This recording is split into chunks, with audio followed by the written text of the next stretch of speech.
We know very well that where NATO gets involved, those are terrorists.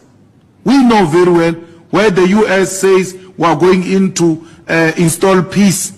That place will never know peace as long as America has visited that place. So what do you think is going to happen? Well, because, you know, they've tried to assassinate him like 13 times already.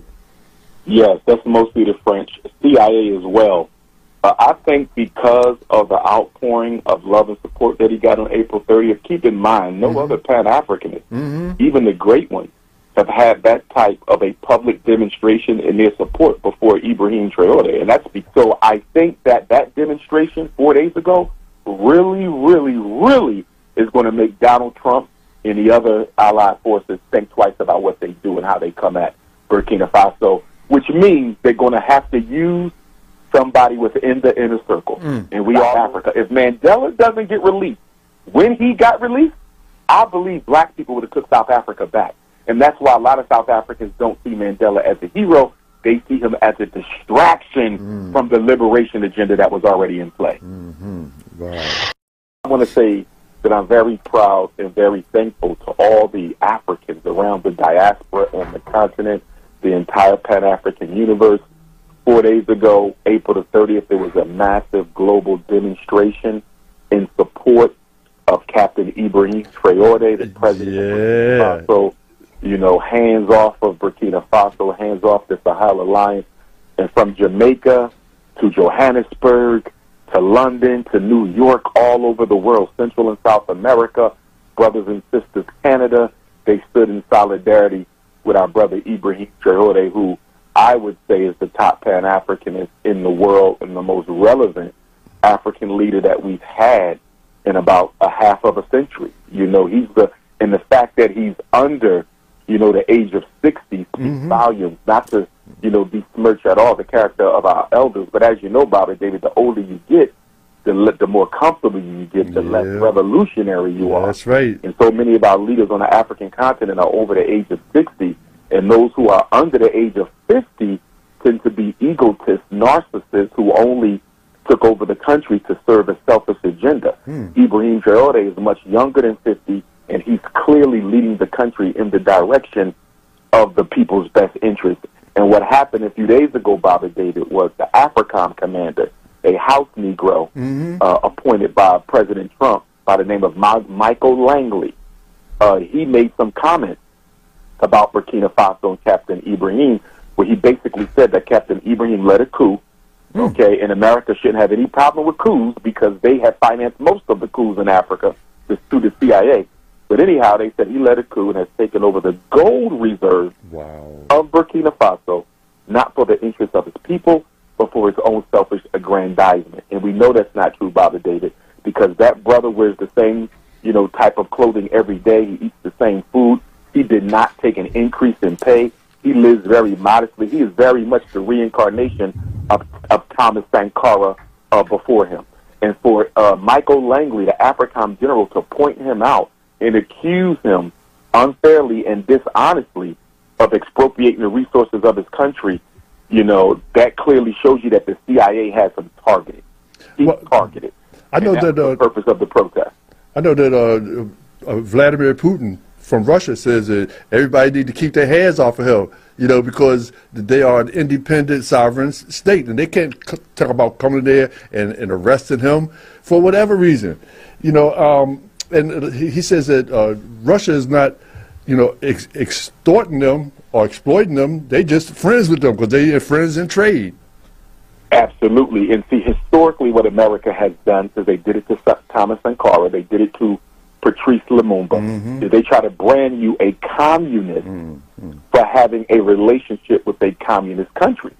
But America has relationships with Saudi Arabia. Are you Islamicist? No, you're not. So why can't you have a relationship with a country who has a different political ideology than your own and not be branded as a follower or flunky of that particular regime? The bottom line is America wants the resources of Burkina Faso. Now that they have kicked France out, you know, France and America are allies. America wants those resources. If France can't get them, America wants them, and America and France are going to work together to try to recolonize Burkina Faso. And to that end, comments were made, I think it was by the Prime Minister of France, basically saying the same thing. And he said that we are not going to give up on our African colonies. We are going to stay there and help them become what they need to be. That was a code word, Bobby, that we are not going to accept Burkina Faso's demand that we leave. Although they're gone, we're going to try to come back in. We're going to try to overthrow him, and we're going to try to put the white supremacist puppet regime back in place. That's what they're saying. Wow. So Burkina Faso has to look out for France and America working together to try to recolonize Africa, because here's the thing, Father David. Most of Africa is under the age of 30. Most of Africa. In fact, I think most of Black America is under the age of 32. And that is a concern for the white power structure of this planet, particularly UK, France, Germany, Britain, and Belgium, because if Ibrahim Traoré and those other two brothers up there, President Goita of Mali and President Chiani of Niger, if that Sahel alliance is effective in influencing and building leaders, strong, strong, brothers who are focused on the best interests of their people, who are not self-serving, that can lead to a continental-wide African liberation struggle, which is what Africa has always needed. Africa never had a continental-wide liberation struggle. They had regional struggles. As you know, Osajifo, Dr. Kwame Nkrumah, he allowed a revolutionary army, liberation armies, to come and train in Ghana when he became president, which is one of the reasons they overthrew him. But we've never had a continental-wide revolution, and we've never had a global Pan-Africanist revolution. But I just say all that to say, Baba David, I'm happy for the brothers and sisters who stood up across the world. Many of them are not Pan-Africanists. They have not really studied the philosophy and the greatness of Pan-African philosophy, but they still understood that we were African. And at a time that we have organizations in this country who are trying to influence our young people not to identify as African, who are trying to tell them that they are pretendians, or they are Asiatic, or they are indigenous to America, and all these other lies. It just felt really, really good to see them stand up and recognize that they were African, and it just lets us know that the red, black, and green flag is still in full effect. I know that they having a lot of propaganda and publicity about Ibrahim, and it's like, I don't understand. I understand, but they're trying to oversaturate him so that people will think that he is a negative when actually he's a positive. Hey, Patrick, how you doing? I see you over there. I'm doing good. Good. And I was really insulted when France had the nerve to say that Burkina Faso and Africa should be grateful to France. It's unfortunate. That is such an unfortunate statement that the president made to the leader and some leaders of Africa, because France pretty much lives on the resources of African countries. They do. And with Ibrahim Traoré, really taking over as he is doing, and with the other two, the Sahel, movement, they are afraid. They're pretty much afraid that things are going to slip off their hands, and they're going to become one of the poorest countries in Europe very, very soon.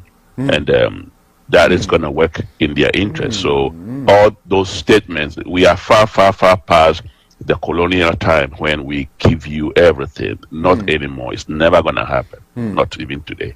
I know France is talking about Burkina Faso is one of the poorest nations. Well, the leader said, well, if we're so poor, why y'all don't want to get out? Why y'all want to just leave us alone? Well, and why are we so poor? Because of exploitation. Yes. Your colonization. And keep in mind, when many of the African countries received independence, and you have to put independence in quotes, but when they received independence, when on their way out the door, France, Belgium, on their way out the UK, on their way out the door, the Dutch, they sabotaged the infrastructure of those countries to make sure that even after all that exploitation, we're going to make sure that you can't even use the infrastructure we built just to benefit ourselves. So they sabotaged the water sources, they sabotaged the railways, they sabotaged the ships, they sabotaged the electricity systems. They made it so you had to start from scratch without nothing, not to mention the neo-colonialist demands that they made. They continued to print the money for most of their African colonies. They continued to handpick the leadership. They continued to, taint the democracy. Like, they have never given their former colonies an opportunity to grow on their own. That's why they assassinated Patrice Lumumba. He said, we don't need you. We know how to do this ourselves. But because he didn't want to continue to be a puppet, same thing with Amilcar Cabral, same thing with Thomas Sankara, the overthrow of Osajifo, Dr. Kwame Nkrumah. They tried to do the same thing with Sekou Touré when they invaded his country, but he was able to successfully repel it. They did it with Walter Rodney. They did it with Maurice Bishop down in the Caribbean. This is what they do. You're going to do it the way we're going to do it, or we're going to unleash a barrage of propaganda that's going to have your own people thinking you're incompetent if they don't know their history.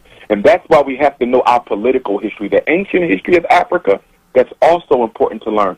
But what I find as I travel around and speak to students, even in college, they don't know the political history of African people. And specifically what I mean by that is I'm looking at 1950 until now. Do you know what has happened for African people and to African people everywhere in the world, wherever they are, from 1950 until now? And extending beyond that, I would say you should know the complete political history of African people from 1900 until now.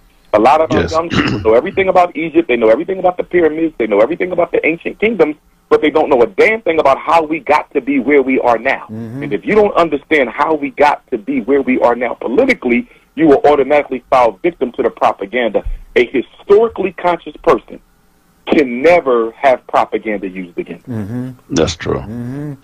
That is very true. Africans don't know their own history. I think African Americans know African history much better than Africans themselves do. If you ask a Ghanaian some basic Ghanaian history right now, they wouldn't be able to tell you, but they consume everything Europe, they consume everything America, Canada, and France, and they accept those things more than their own history. So that's one of the problems that we have in Africa, that we rarely listen to them. Patrick, what do you think creates that cultural deficiency in Africa? It's the propaganda. The propaganda. Because we have actually, even us, we detest our own cultures. Our own cultures, we detest them versus the European culture.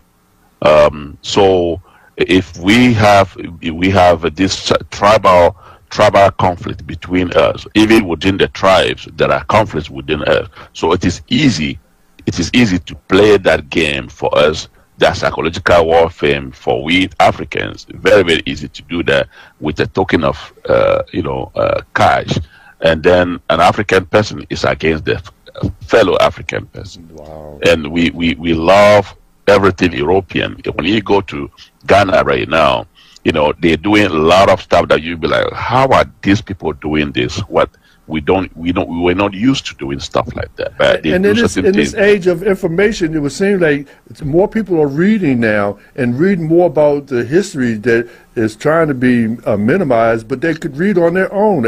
All information is available today. Yeah. Well, here's the other thing, too. It's not just about the information. It's about the indoctrination. And what we mean by that is the repeated exposure and the repeated enforcing of the information so that it becomes a part of one's unconscious, and therefore it unconsciously affects the way you think, feel, and behave. In other words, we have to push the information into the working unconscious. So, in other words, if I just give you a book and you read it, now a lot of people will be affected by reading a book one time. But if you're trying to indoctrinate the people, you want to condition the people, that requires a socialization system. And so you got to have a socialization system. That a school system can be a socialization system, but it tends not to be in our communities because our children are not taught who they are, and they're not taught who they are by people who are African themselves. So if you take the school district of Philadelphia, you have the 1-credit African-American history course that they do here. I think they get it in the 10th grade. But it's only 1 credit. So the other 11 years in civics and history class, you're taught the lives of America, the greatness of America, the greatness of the people who enslaved your ancestors. And then we're going to give you one class in the 10th grade after you've already been indoctrinated, and that class is likely to be taught by somebody who doesn't even look like you or care about you. So what good is it going to do? So the information is only as good as the person teaching it, and the person teaching it, no matter how good of a teacher they are, will only be as effective as the system that supports them. You got to have a system where the kids are taught who they are every day. Look at China. In the Chinese schools, those children are taught who they are every day. It is a part of every lesson. It is a part of every text. They are taught to be proud to be Chinese. And so what you see now with Donald Trump and the executive order he signed to make it illegal to teach the true history of America, he's trying to do the same thing. He wants to reinforce the minds of white kids to believe that they are superior, that they basically save black people. He doesn't want the truth of America to be told, because if you teach the truth of America to America's children, it'll be hard to be proud of something like that. So what he's going to do is he's going to distort the truth by keeping it out of the books. But again, as we had this conversation last time, black people can teach their own children their own history. We don't need white people to do it. But what is the one thing that slavery and colonization did to us as a people? It made us completely indifferent to controlling the dynamics and direction of our community. We do not care about controlling the dynamics or the direction of our community. In other words, black people are not interested in power. We're the only people in this country who are not interested in power. We don't want to dominate anything. We don't want to control anything. We don't want to create our own systems. We just want to subsist off the benevolence and goodwill of whites and non-blacks. And so that is that until we liberate African consciousness, which is what we're talking about. But again, you got to socialize, because we all know people. I know people. You know people. We all know people who know African history, but they are still sellouts. I can name at least 10 people who know African history well, and they still work against the interests of African people. So it's not enough to just know it. It has to be put into your spirit. It has to be internalized. It has to be ritualized. And that's why you got to have a socialization system. It has to be believed. But I believe it's time for us to go to a commercial break. And we will come back. We will continue the conversation here in the studios of WURD with Dr. Umar Johnson, Patrick and Jadu, calling them, zooming in from an undisclosed location. And I'm David Barnes, photoman for you too. We'll be right back. And we're back live here in the studios of 96.1 FM, 900 AM, streaming live worldwide at WURDradio.com. On the phone line with us is Dr. Umar Johnson and Patrick and Jadu. And we have so many things to talk about today. We spent the first quarter talking about Burkina Faso and the challenges that they have there. Before we move to another segment, Doctor, so what do you think is going to happen? The brother's getting so much promotion, publicity right now. I think they're trying to oversaturate him. So what do you think is going to happen? Well, because, they tried to assassinate him like 13 times already. Yes, that's mostly the French. CIA as well. I think because of the outpouring of love and support that he got on April 30th, keep in mind, no other Pan-Africanist, even the great ones, have had that type of a public demonstration in their support before Ibrahim Traoré. And that's because there was no social media to get the word out in the states of Nkrumah or Lumumba, or Cabral. We didn't have social media then, so they could not coordinate it as well as the public demonstration was coordinated in support of Captain Ibrahim Traoré. So I personally think that the power structure is going to back up, and they're going to re-engineer. They're going to rethink this. They're not going to stop. But, so, he has to be careful, and I'm sure he will.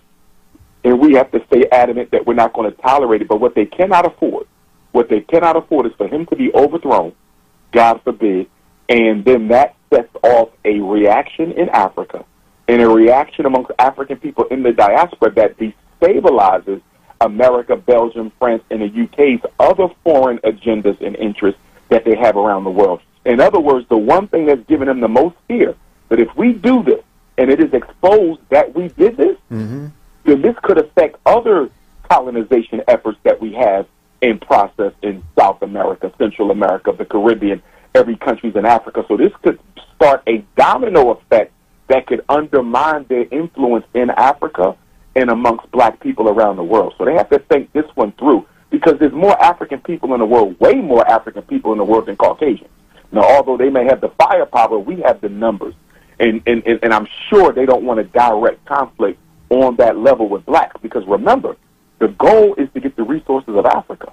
So you ain't dropping no atomic bomb because you'll destroy the resources that you need. So the benefit of African soil is that the colonizer doesn't want to go into a true nuclear war situation, because that would basically, nullify his whole purpose for being over there anyway, which is the resources.